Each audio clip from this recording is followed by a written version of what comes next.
Allez, aujourd'hui, on décortique un match qui a fait trembler la planète foot, la finale de la Supercoupe d'Espagne 2026. Un classico d'anthologie entre le Barça et le Real Madrid. Franchement, cette rencontre a littéralement tout eu. Des buts, du suspense, des retournements de situation et des moments qui sont déjà gravés dans les mémoires. C'est parti. Et franchement, on comprend pourquoi. Sérieusement, est-ce qu'il y a une meilleure façon de lancer l'année qu'avec un Real Barça? C'est une rivalité qui déçoit rarement. Et là, avec un trophée en jeu dès le début de l'année, forcément, le monde entier avait les yeux braqués sur ce match. Et les enjeux, parlons-en, ils étaient juste énormes. D'un côté, on a le Barça, le tenant du titre qui veut absolument garder sa couronne. Et de l'autre, le Real Madrid, qui avait encore en travers de la gorge l'humiliation de l'année précédente, un cinglant 5-2. Autant dire qu'ils avaient une revanche à prendre.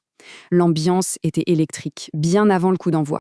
Dès le coup d'envoi, paf, le match s'est emballé. Pas le temps de respirer, pas de round d'observation, non. Les deux équipes se sont jetées dans la bataille avec une intensité de dingue, chacune voulant tout de suite prendre le dessus.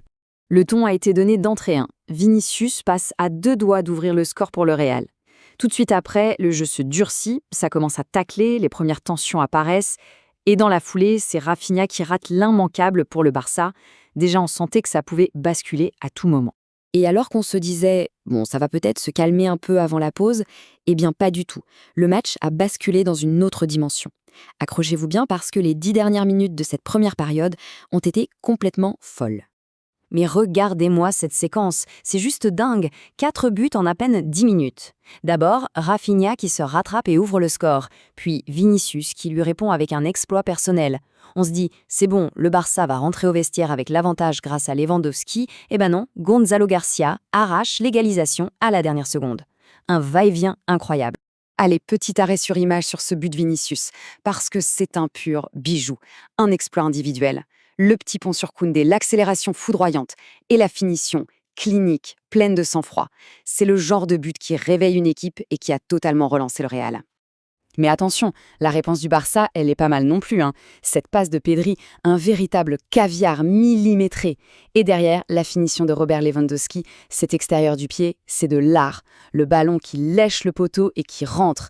La grande classe. Franchement, le commentateur de l'époque a tout résumé. 2-2 à la mi-temps, après 10 minutes de pure folie où on est passé par toutes les émotions. À ce moment-là, impossible de deviner la suite. Bon, après une première période pareille, on se demande ce que la seconde peut bien nous réserver. Eh bien, l'ambiance a changé. Le jeu est devenu plus fermé, beaucoup plus tactique, et surtout, la tension est montée d'un voire de plusieurs crans. Et ça n'a pas traîné. Les fautes sont devenues plus méchantes, les cartons ont commencé à pleuvoir. Les esprits se sont échauffés un peu partout, sur le terrain, sur les bancs. L'altercation entre Valverde et Rafinha en est le parfait exemple. Le match s'est vraiment transformé en un combat. Et c'est en plein milieu de ce chaos que le Barça trouve la lumière. Pour la 3e fois de la rencontre, les Blaugrana prennent les devants. Un moment absolument crucial. Alors oui, qu'il y a but, mais avec une sacrée dose de réussite. La frappe de Rafinha est en fait contrée par Asensio, la trajectoire du ballon change complètement, ça lobe courtois, et ça finit au fond. Doublé pour le Brésilien, mais c'est un but un peu chanceux qui va s'avérer décisif. 3-2 pour le Barça, et là, évidemment, le Real Madrid jette toutes ses forces dans la bataille. Il faut égaliser à tout prix. Les dernières minutes sont devenues tout simplement irrespirables. Un suspense total jusqu'à la toute dernière seconde. Et comme si le scénario n'était pas assez fou, pour rajouter un peu de piment, qui entre sur le terrain? Kylian Mbappé, lui qu'on annonçait forfait.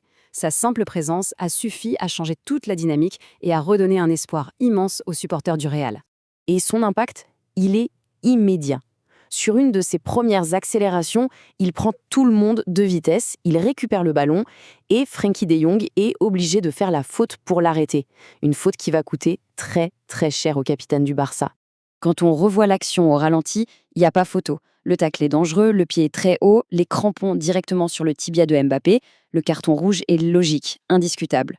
Et voilà que le Barça se retrouve à 10, condamné à défendre cet avantage d'un but pendant les dernières minutes. À 10 contre 11, pour le Barça, c'est simple. C'est le mode survie qui est activé. Le Real lance son siège, l'assaut final. Ça pousse sans relâche. Ça cherche la moindre petite faille pour arracher l'égalisation et aller en prolongation. Et là arrive l'image du match, le corner de la toute dernière chance. Et qui est-ce qu'on voit monter dans la surface de réparation du Barça? Thibaut Courtois lui-même, le gardien du Real qui vient jouer son va-tout. Un moment de drame absolu. Le ballon s'envole, il arrive dans la surface, la tête d'Asensio, et c'est capté par le gardien. Et l'arbitre siffle la fin du match, c'est terminé. Le Barça a tenu bon, ils l'ont fait. Et voilà, au bout d'un match spectaculaire, riche en rebondissements, complètement fou, le FC Barcelone s'impose et conserve sa Supercoupe d'Espagne. Une victoire arrachée au forceps, dans un classico qui, c'est sûr, va rester dans les annales. Le score final donc, 3-2. Un score qui reflète parfaitement l'intensité, le combat et le spectacle qu'on a vu ce soir-là. Forcément, des joueurs ont marqué cette finale de leur empreinte. On pense évidemment à Rafinha, le héros côté Barça avec son doublet, à Vinicius, un poison permanent pour la défense, au jeune Lamine Yamal, toujours aussi insaisissable, et bien sûr à Mbappé, dont l'entrée en jeu a failli, à elle seule, tout faire basculer. Du coup, la question qu'on peut se poser est simple. Avec ce scénario, ces buts, ce suspense, ces retournements de situation, est-ce que cette finale a gagné sa place au panthéon des plus grands classicos de l'histoire ? La réponse, finalement, elle appartient à chacun. Mais une chose est certaine, on ne risque pas de l'oublier de sitôt.